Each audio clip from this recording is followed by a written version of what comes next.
La semana pasada, hermanos, estábamos hablando acerca, comenzamos una serie de sermones, de mensajes acerca de la carta del apóstol Pablo a los Efesios, y di una pequeña descripción de lo que estaba ocurriendo, es decir, de lo que ocurría en el tiempo de Pablo en esta ciudad. Había ahí, ¿se acuerdan?, el famoso templo a la diosa Diana, conocida también como Artemisa. Esta diosa tenía algunas distinciones que la hacían famosa, y una de estas era que esta diosa tenía le atribuían, era diosa de la casa, hermana del otro dios Apolo. Esta diosa estaba en el lugar santísimo de lo que era su templo, y ahí le habían erigido, vamos a decir, una estatua de 2 metros de una madera especial recubierta de oro y de plata. Esta estatua, así también representada, tenía muchos senos, o tenía también como unos huevos de avestruz que se los ponían, y esto significaba la fertilidad y significaba provisión para, en este caso, los efesios, que era llamada ella la diosa de los efesios. Otra cosa bien importante es que no importa cuán importante o cuán famoso haya sido el templo de esta diosa, no importa cuán famoso haya sido hasta los días de hoy su templo, su estatua, esta era una diosa falsa. Incluso en los días de hoy hay programado $150 millones para volver a edificar aquel templo. Templo que fue destruido en 3 ocasiones diferentes y que ahora quieren volver a edificar. Un templo que quieren edificarle a una diosa falsa. Pero aún así, los efesios de aquel tiempo distinguían o querían decir que estos eran bendiciones, privilegios, vamos a decir, que ellos tenían. Pero nosotros hoy conocemos y sabemos que no hay Dios en el universo excepto nuestro Dios. El único Dios creador del cielo y de la tierra es nuestro Dios. Pero este Dios no es un Dios que está ausente a las necesidades de sus hijos. Y nosotros vimos que hemos sido adoptados hijos de Dios. Hemos sido adoptados como hijos de Dios, y hoy vamos a explicar un poco más acerca de esta tremenda bendición que tenemos. Ya no, porque el domingo pasado hablamos de las bendiciones. Hemos sido bendecidos por la obra del Padre. Hoy vamos a ver que hemos sido bendecidos por la obra del Hijo. Bendecidos por la obra del Padre, pero también hemos sido bendecidos por la obra del Hijo. Y este es el caso que nos va a estar ocupando hoy.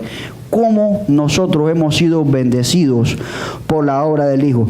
Nosotros como creyentes, mis hermanos, necesitamos saber la importancia de las riquezas, ¿verdad?, de la obra, o que tenemos en la obra del Hijo de Dios. Las bendiciones, la importancia de las riquezas y las bendiciones que tenemos en el Hijo de Dios. Y quiero que ustedes aprendan esto. Quiero que ustedes se vayan con esto a su casa hoy. Que nosotros podamos saber la importancia de las riquezas, de las bendiciones que tenemos en el Hijo de Dios. ¿Y quién es el Hijo de Dios? Jesucristo, ¿verdad? Y en Jesucristo, por la obra que Él hizo en la cruz del Calvario, por la obra que Él hizo dando su vida, por la obra que Él hizo haciendo este sacrificio, nosotros obtuvimos algo que tenemos ahí en la Biblia. La Biblia nos lo describe de la siguiente manera. Vamos a buscar ahí en las Biblias. Todos trajeron sus Biblias hoy, ¿verdad?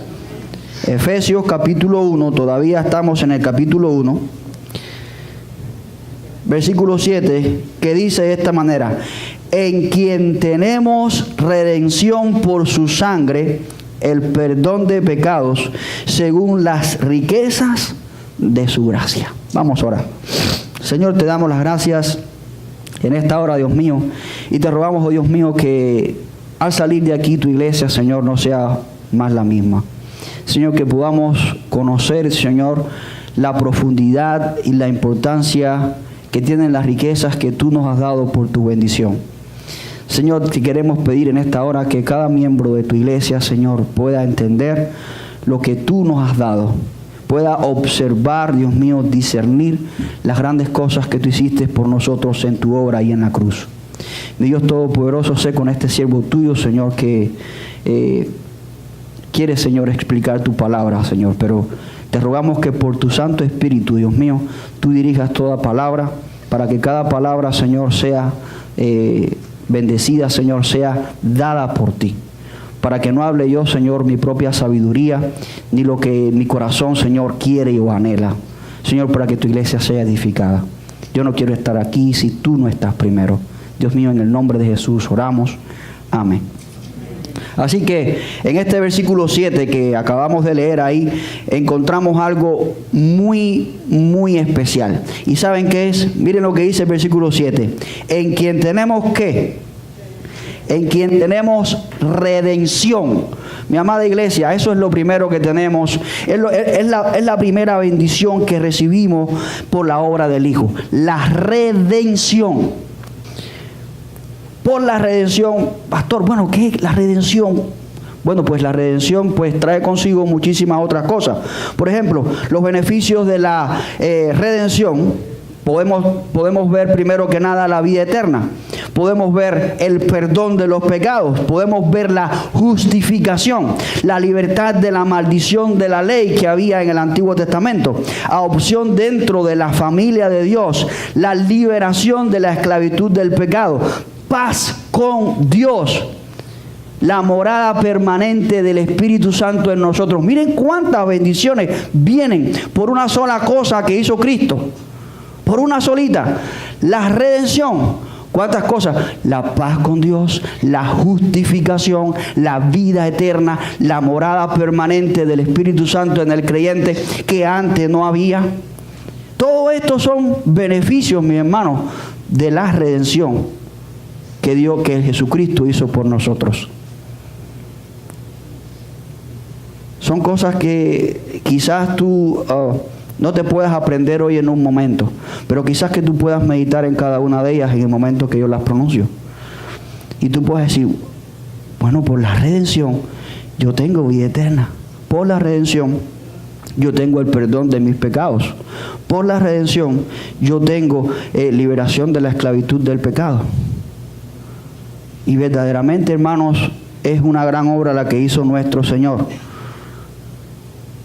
El medio que Dios utilizó, el medio que utilizó para nuestra redención, ¿saben cuál fue? Mire, sigue diciendo ahí el texto. En quien tenemos redención por su sangre. En quien tenemos redención, si tenemos todas estas bendiciones, por su sangre. Este es el precio que se debía pagar para nuestra redención. Este es el precio que se debía pagar, la sangre de Jesús, es decir, su muerte. La palabra rescate está relacionada con el concepto cristiano de redención. Jesús pagó el precio de nuestra liberación del pecado. Su muerte fue ofrecida a cambio de nuestra muerte, de nuestra vida. De hecho, la Escritura dice claramente que la redención solo es posible por la sangre de Jesucristo. Estas cosas, estas bendiciones las tenemos por parte de Jesús a través de su sangre. Una vida por otra. Esa es la locura del Evangelio, hermanos. Y ustedes van a decir, bueno, la locura del Evangelio no es otra cosa. No, esta es la locura del Evangelio. ¿Cómo es que Cristo muriendo da vida? ¿Cómo es que alguien siendo enterrado, nosotros somos resucitados? ¿Cómo es posible que nosotros tengamos vida por la muerte? Así. Porque lo que nosotros merecíamos en un inicio era la muerte. Y él le dijo a Dios, ok, Señor, mira, yo doy mi vida, ellos viven. Eso fue lo que sucedió. el Señor dijo, yo lo doy a él, ellos vienen conmigo. Esta es la redención. Y solamente fue posible por la muerte de Jesucristo.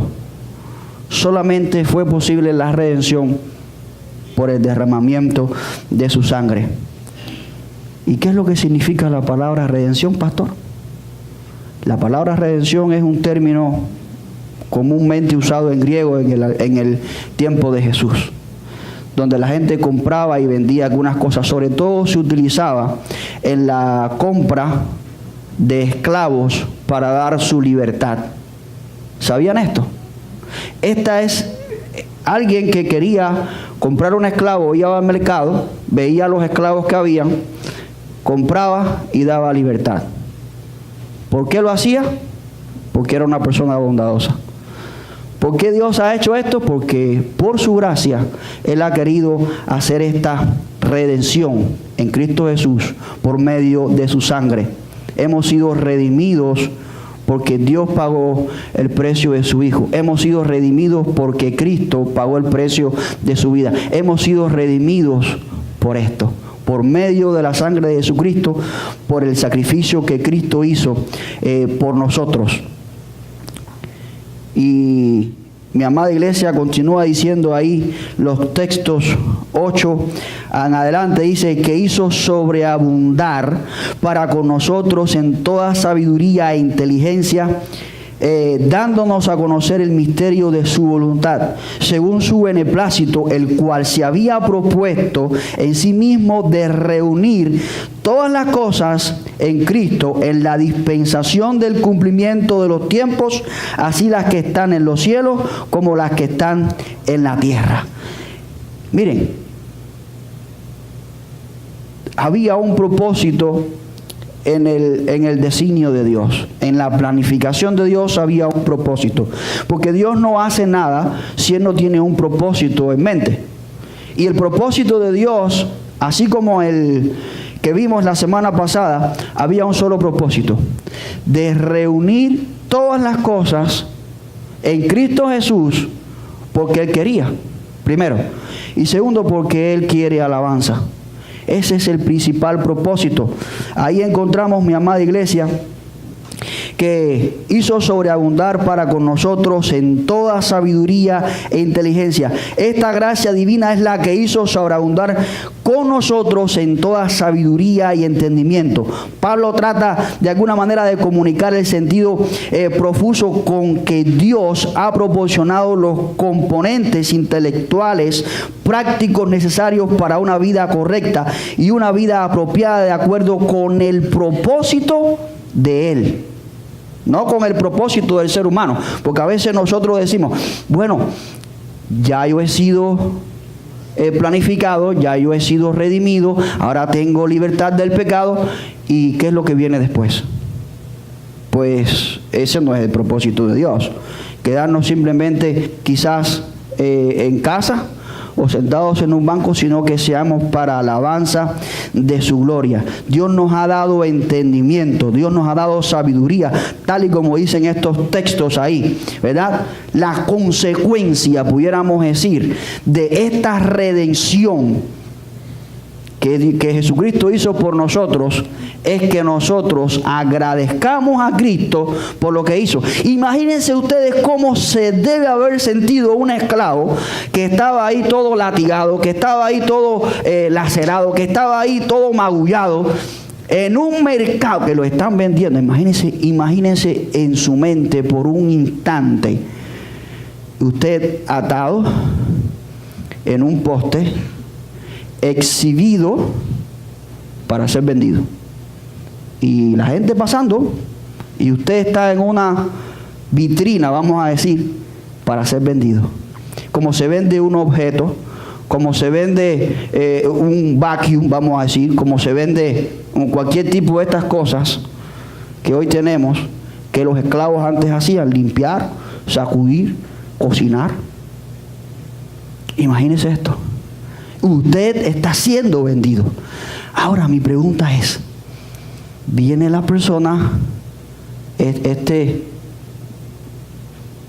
hombre o esta mujer, y dice: yo quiero comprar a este hombre o a esta mujer. Y cuando paga el precio que su dueño está pidiendo y obtiene su papel de propiedad, le dice a usted: mira, aquí tienes tu libertad. ¿Qué tú harías? Mi pregunta es: ¿qué tú harías, mi hermano?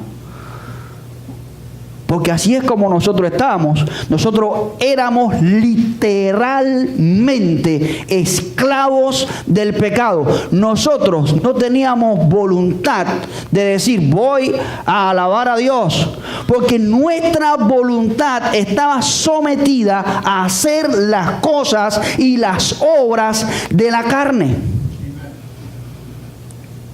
Ahora usted ha sido liberado de la voluntad de la carne y ahora usted puede alabar a Dios libremente.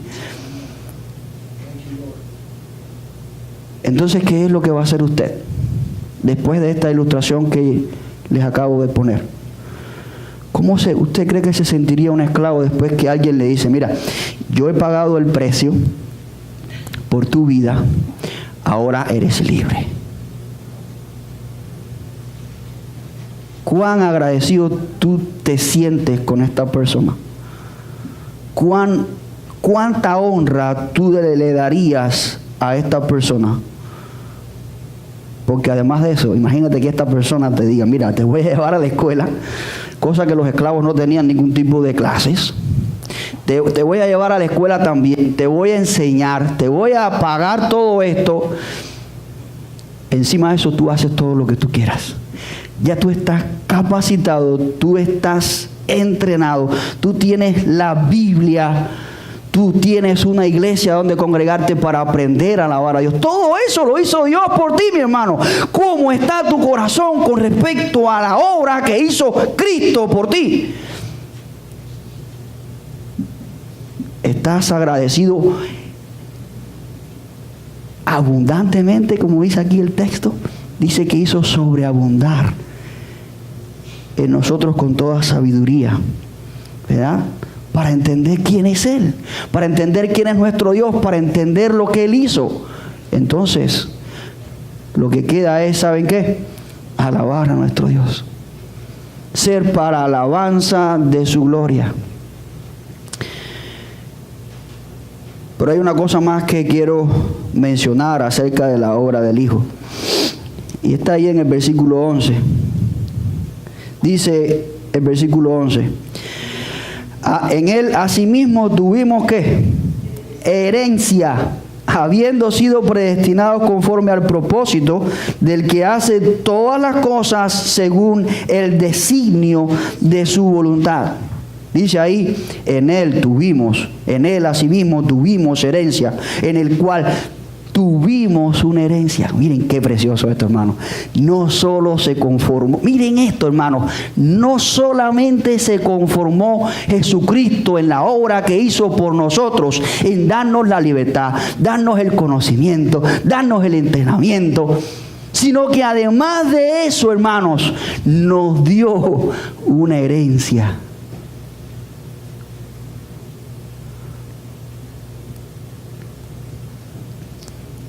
Dice que fuimos constituidos, fuimos hechos herederos, como hijos adoptivos de Dios.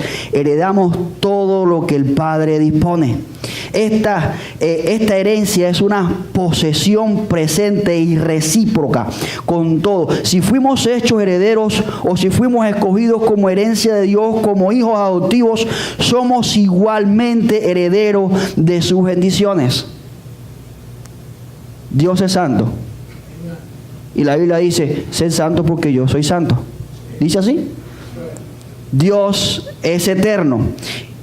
La palabra eterno tiene una connotación un poquito diferente con respecto a Dios, porque Dios no tiene principio ni final, pero heredamos de Dios algo, y lo mencioné cuando mencioné la redención: la vida eterna. Qué precioso regalo, hermanos. Qué precioso regalo, qué preciosa herencia hemos recibido de Dios, hermanos. La herencia de la vida eterna, la herencia de la santidad. Y si seguimos mencionando, vamos a encontrar una riqueza innumerable de bendiciones que podemos encontrar en la herencia de parte de Dios. Esta herencia que nosotros hemos recibido en Cristo por su mérito es precisamente, hermanos, la vida eterna. Dios es eterno. Dios, no hay un Dios más moral, porque no existe, que nuestro Dios. Es el único y es un ser moral. Ese, mis hermanos, es nuestro Dios y nos ha dejado esa preciosa herencia. Y Dios quiso ahí comparar o hacer la comparación precisamente con la herencia, de haber sido bendecidos con esta herencia, porque pasa algo bien interesante. Cuando un hombre hace un testamento, ¿para cuándo es que el testamento se hace vigente? Cuando la persona muere, ¿verdad? ¿Y quién murió? Cristo murió. Y cuando Cristo muere, nosotros recibimos nuestra herencia. Pero sabemos que Cristo no está muerto, ¿verdad? Ustedes saben que Cristo no está muerto, ¿verdad? Dice que está velando por nuestra herencia a la diestra del Padre. Ese es nuestro Cristo, ese es nuestro testador.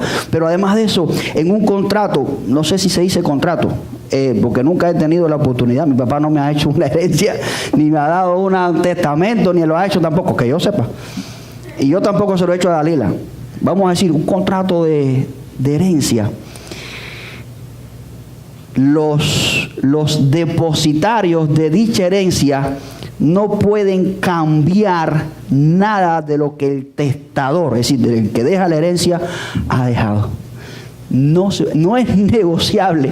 Ahí viene, no sé si es el abogado, si es el notario público o quien quiera que sea que venga con los documentos que hizo el testador, el padre de familia quizás, el abuelo, quien sea, y dice, mira, esto te toca a ti, esto te toca a ti y esto a ti. No, pero yo no estoy de acuerdo. Lo siento. No es negociable. No se puede cambiar. Si Dios te ha dejado su herencia, es como decir una última voluntad. Yo me acuerdo que uno de mis abuelos tenía un hermano. Y este hermano de uno de mis abuelos era muy amigo. Prácticamente ellos se hacían como hermanos de sangre de mi abuelo paterno, y ellos tenían una última voluntad, y esta última voluntad consistía, como amigos, que cuando uno de ellos muriera, el primero que muriera, el otro tenía que echar una cerveza dentro del ataúd. Y yo me quedé pendiente de todo esto porque yo me sabía la historia. Y este pacto lo hicieron ellos como última voluntad cuando eran jóvenes. Y cuando eran viejos, mi abuelo paterno, que todavía vivía, por supuesto, fue con su cerveza. Y la hija de aquel otro que había muerto le dijo, mira, no lo vamos a hacer. ¿Qué ustedes creen que sucedió ahí? No se cumplió la última voluntad de aquella persona. Y en el caso nuestro, ¿se está cumpliendo la última voluntad?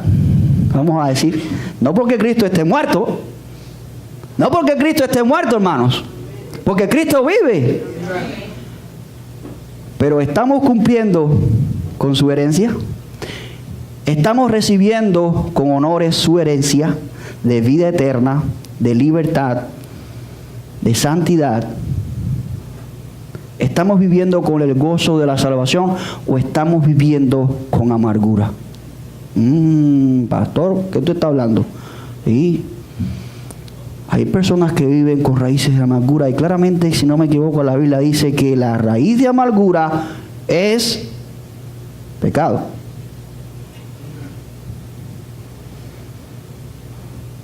A nosotros los cristianos nos debe caracterizar el gozo que solamente Dios puede dar. Miren las bendiciones que hemos recibido en Cristo. Primero, hermanos, la redención. La compra que Él hizo por su gracia de nuestra vida, dándonos vida y vida eterna. que hemos recibido esa herencia preciosa que recibimos de Él. ¿Cuál es el medio de la herencia? Sigue diciendo ahí el versículo 11, miren lo que dice el versículo 11. Dice, en Él asimismo tuvimos herencia, habiendo sido predestinados conforme al propósito del que hace todas las cosas según el designio de su voluntad. ¿Cuál es el medio? Mire, hermano, la voluntad de Dios. Hemos sido predestinados por la voluntad de Dios.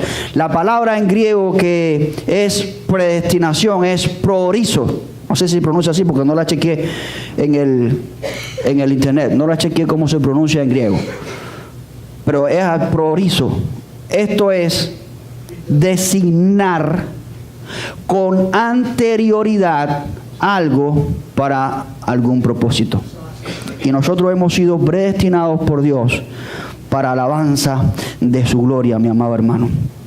Hemos sido preparados como herencia de Él también. Entonces, por medio de la predestinación es que somos participantes de esta bendición que nos ha dejado Dios en Cristo. Es una relación bienaventurada de cualquier modo. Esto ha sido hecho posible por medio de aquel en quien todas las cosas son reunidas en Cristo.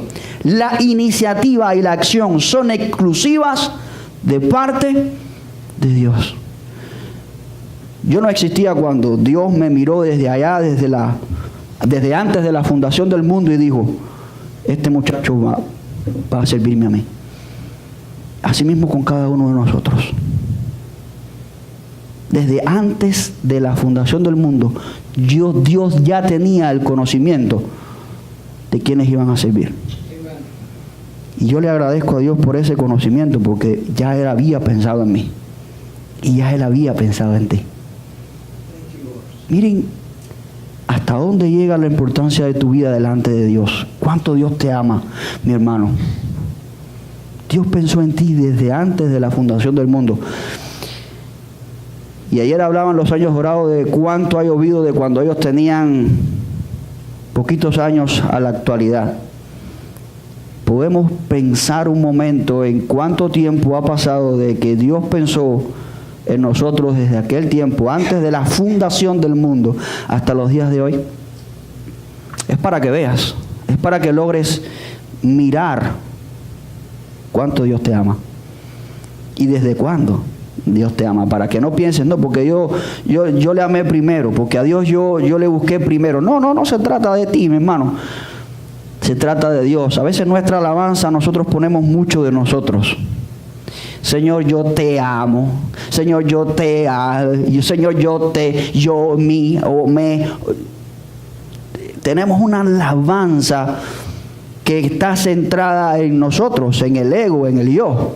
En vez de tener muchas veces una alabanza que esté centrada en Cristo o cristocéntrica, a veces nuestra alabanza está más bien dirigida a nosotros. Y no se trata de nosotros, hermanos, se trata de Él, de que por su gracia es que han sucedido las cosas que han sucedido. Por su gracia tenemos la redención. Por su gracia hemos recibido herencia que no merecíamos. Miren cuánta bendición, hermanos, por la obra de Cristo, por la obra del Hijo. El propósito es, mis hermanos, alabanza de su gloria. Asimismo también de la redención, como de la herencia, es que nosotros tengamos para alabarle. Hace poco yo escuchaba el debate de una familia que dicha familia tiene dinero y esta otra familia no tiene dinero, pero son familias, son hermanos. Y esta familia me contaba de cuánto ellos le han dado a estos otros para que hagan su negocio, para que hagan su fundamento, para que les vaya bien. Y estos otros agarran el dinero que estos otros le dan y lo desperdician, lo malgastan. ¿Saben lo que significa la palabra malgastar? Gastar en cosas que están mal. Eso es lo que significa malgastar. Y nuestra herencia, ¿qué estamos haciendo con ella? ¿Qué estamos haciendo con las grandes bendiciones que hemos recibido por la obra de Cristo? Porque muy claramente dice ahí, miren lo que dice el versículo 12. Otra vez leemos. a fin de que seamos para alabanza de su gloria. Nosotros los que primeramente esperábamos en Cristo.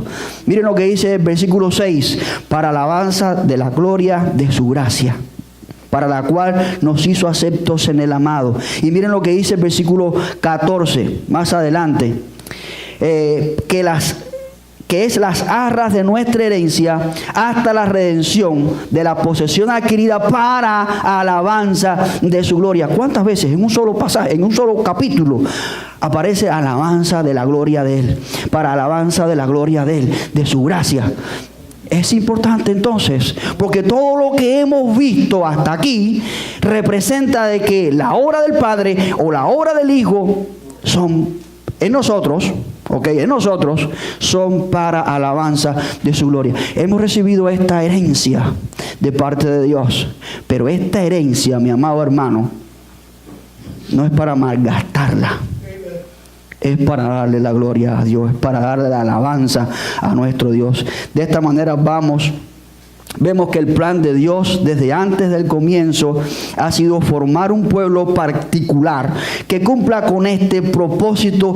En Cristo Jesús, Él ha elegido a este pueblo especial, lo ha bendecido de manera particular y lo ha preparado específicamente para su alabanza y su gloria. Solo Dios es digno de toda nuestra alabanza, de toda nuestra expresión de adoración a Dios. Y la adoración a Dios, mis hermanos, es la primera responsabilidad del hombre. El fin principal del hombre, mis hermanos, es glorificar a Dios. Hemos sido capacitados, hemos sido abundantemente capacitados con la redención, con la herencia en Cristo Jesús, para alabanza de la gloria de Él. No es para malgastarla para nosotros. Ahora mi pregunta es, por la obra del Hijo de Dios. A ver, voy al principio, voy al sujeto del sermón. Hemos sido bendecidos por la obra del Hijo. ¿Qué estamos haciendo con dichas bendiciones? ¿Qué estamos haciendo con estas bendiciones, iglesia? Si tú has entregado tu corazón a Dios, si tú has entregado tu vida a Dios, si Dios ha hecho de ti la redención, es decir, Dios te ha redimido, es lo que quería decir. ¿Qué estás haciendo con tu nueva libertad? ¿Qué estás haciendo con tus bendiciones que has recibido? ¿Estás siendo para alabanza y la gloria de Dios? ¿O estás malgastando estas bendiciones? Porque sí, hermanos. En primer lugar, hemos sido redimidos. Y en segundo lugar, nosotros hemos recibido una herencia en Cristo Jesús. ¿Qué estamos haciendo? Señor Dios Todopoderoso, te damos la gloria, Señor, y te damos la honra por darnos la bendición y la oportunidad de hablar de tus cosas maravillosas que has hecho por nosotros, por las cuales solamente tú eres digno de toda alabanza, honra y adoración. Mi Señor, queremos presentarnos en esta hora como pueblo tuyo, Señor, sabiendo, Dios mío, que sí somos tuyos, porque tú nos compraste con el precio de tu sangre. Y en esta hora, Dios mío, queremos que tú seas partícipe, Señor, en nuestras vidas, en nuestros matrimonios, en nuestros hogares. Dios Santo, que tú seas el centro de nuestras vidas. No queremos dar a nadie más, Señor, lo que tú has hecho por nosotros. No queremos dar a nadie más, Señor, lo que tú has hecho en nosotros. Porque lo has hecho para que tú seas glorificado. Señor, ayúdanos a glorificarte, Señor, en medio de tu pueblo. Pero también en el lugar donde trabajamos, en el lugar donde estudiamos, en el lugar donde paseamos. Señor, que nuestra vida se convierta en un estilo de vida de adoración verdadero a ti, donde mostremos que solamente tú, Señor, eres el centro de nuestra vida. Que no hay, Señor, ni mujeres, ni bebidas, ni casas, ni carros, ni nada por el estilo que ocupe tu lugar, Señor, porque tu lugar es tuyo. Ayúdanos a mostrarnos en nuestras vidas con gozo. Dios mío, a mostrarnos en nuestras vidas con gratitud, Señor, por lo que has hecho. Porque hemos sido grandemente bendecidos por la obra que hiciste por nosotros en la cruz del Calvario. Señor, te agradecemos por tanta bendición. Y te pedimos, Señor, que al salir de aquí, Señor, hoy no seamos más los mismos. En el nombre de Jesús. Amén.